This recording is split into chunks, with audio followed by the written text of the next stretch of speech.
One Piece fans, oh One Piece fans, we eating good this week. Just as the title suggests, the stocks are up for Garp and Blackbeard in Chapter 1081. Let's get to it.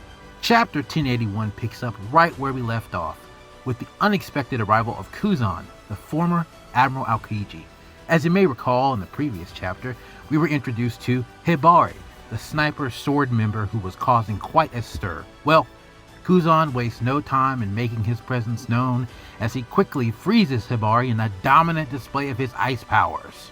With Hibari out of the picture, Kuzan turns his attention to Garp, the legendary marine hero who just made a galactic impact on Fulaled Island.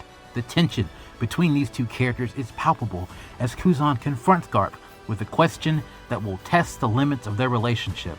He asks Garp if he's willing to kill his former #1 apprentice, Kuzan himself, in order to save his current one, Kobe.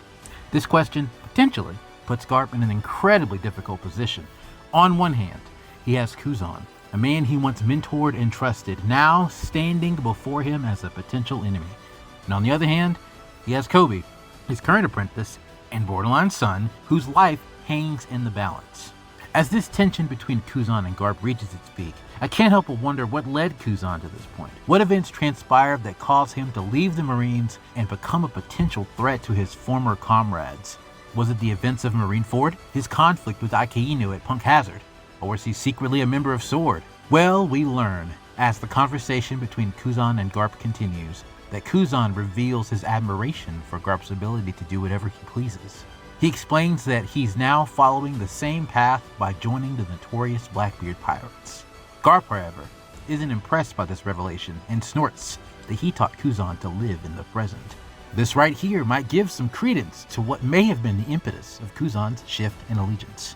At this point, the story takes us back in time to a flashback set on a certain island 1 year after Kuzan's epic battle with Aokiji. The Blackbeard pirates arrive on the island, only to discover San Juan Wolf, Vasco Shot, and Doc Q all frozen solid.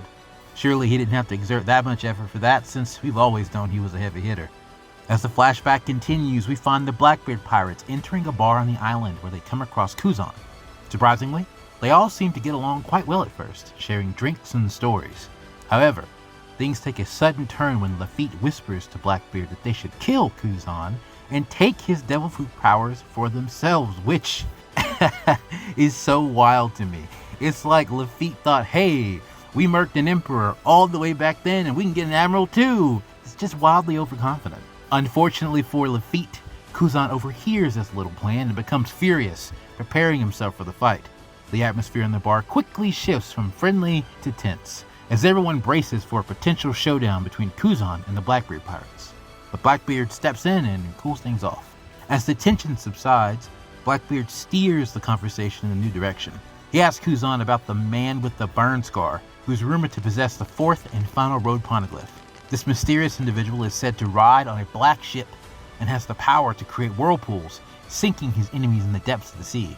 I gotta say, it's as if Oda was anticipating the mass amount of theory crafting this new information would create, because he had Shiryu of the Rain chime in with his own theory that the man with the burn scar might be working for the world government. He figures it makes sense for them to keep the final road poneglyph out of the hands of pirates, preventing anyone from reaching the One Piece. However, Kuzan, playing dumb, claims he has no idea about the fourth and final road poneglyph. All I know is, I got tons of questions about this man with the burn scar. Could this be Dragon, since there's some sort of tie-in with the storms and he may have some sort of devil fruit tied to that? Or is Shiryu right and it's some sort of other powerhouse tied to the government? Oda, you too much. Meanwhile, the intense battle between Garp and Kuzan rages on in the present. Kuzan unleashes his ice ball attack on Garp, the same move he used against Whitebeard during the Marineford War. However, Garp proves to be a more formidable opponent, easily breaking the ice and seizing the opportunity to grab Kuzan's head. With Kuzan momentarily vulnerable, Garp uses a powerful blue hole attack to smash Kuzan's body into the ground. As he does so, he delivers a stern warning to his former apprentice, reminding him that those who hesitate are weak. Bro, hard, tough. I love it. We then see the devastating impact of Garp's attack. The ground beneath Kuzan splits open, and Kuzan's entire body falls into the fissure. And once again, we're left in the position of somebody possibly being 86'd out of the story. Though, I don't think he'd off someone so powerful so easily. I just don't see that happen. The chapter then shifts to Winter Island, where Law has been officially defeated. Blackbeard, panting and bloodied, contemplates whether he should sell Law's power or use it for himself. This begs the question, does Blackbeard not need the Devilfoot user to be dead? Because if that's the case, the potential danger of someone like Blackbeard is understated. He could disable a power then snatch it up, though with someone like him, he'd be pretty picky given his kingly aspirations. But that's when we turn to a glow up for ya boy. Witnessing his captain's defeat, Beppo decides to take a special medicine given to him by Tony Chopper, presumably during the Wano arc.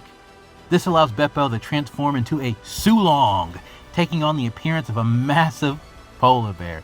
Now, two things. One, gotta give Tony his flowers for making such an OP medicinal item. Maybe he could do it for himself as well.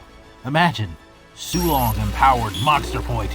Second, if made in mass, this could take the Zone people from intimidating to one of the most impressive forces on the planet as far as the nation's army goes. A full-page panel showcases Beppo's incredible transformation, emphasizing the power and ferocity of his new form. Wasting no time, Beppo launches an attack on Blackbeard, determined to prevent him from stealing Law's Op fruit. The chapter continues with Beppo diving into the sea, carrying Law with him. A massive spread reveals the Polar Tang, the submarine ship of the Heart Pirates, completely destroyed. The rest of the crew is either in the sea or lying on the ground, showcasing the devastating aftermath of the battle. As the chapter comes to a close, the narrator announces that Law and his Heart Pirates have been defeated at Winter Island in the New World. This makes yet another of the worst generation who fell victim to the strength of an emperor. The obvious irony here is that both Law and Kid took out Big Mom and Wano. So this makes me wonder if this means that Shanks and Teacher are more of a fight overall? What does this say about the peaks of their strength? Also, this now means that all three emperors have 3 road poneglyphs, and the key to the last one lies with the man marked by flames. So there's a 3-way fight there. Then, on top of that, we still don't know what's really going on with Kuzan. Why join Blackbeard? Just for fun? Just because he can? I want to hope that it's because he's actually super deep cover sword. But at any rate, anything's possible. What was the moment you were most hyped for this chapter? Sound off in the comments. If you like this video and want to see more reactions and dives into different topics relating to One Piece and other manga, feel free to like and subscribe. Thanks for watching.